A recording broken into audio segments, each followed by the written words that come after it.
In this video, I want to tell you 10 learnings that I'd written down in a diary about a year and a half ago.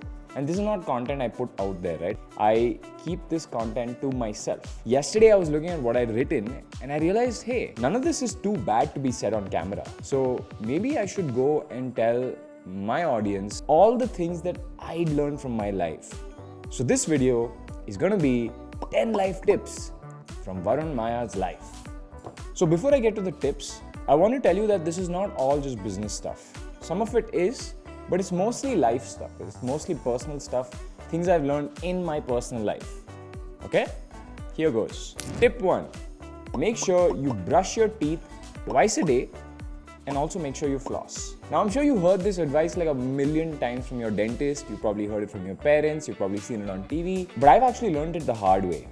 So genetically, my family and I have very crisscross teeth. So the problem with that is that food particles can get stuck in between the teeth because, of course, they're in weird crisscross shapes. And the problem with that is that big, bad bacteria can come and start chewing on that food.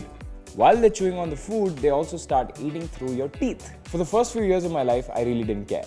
I didn't brush my teeth too often. When I went to hostel, I used to brush my teeth once a day, maybe 1.5 times a day. But that caught up to me and I started having a lot of cavities. And because of the shape of my teeth, I also had to floss, which I completely forgot. Over the last year, I've been brushing and flossing like a king, like every single day, twice a day, flossing, just before I head to bed.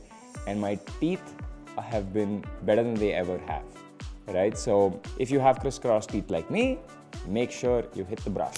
The next thing is don't hold on to your opinions too dearly. See, I had a video about entrepreneurs and arrogance.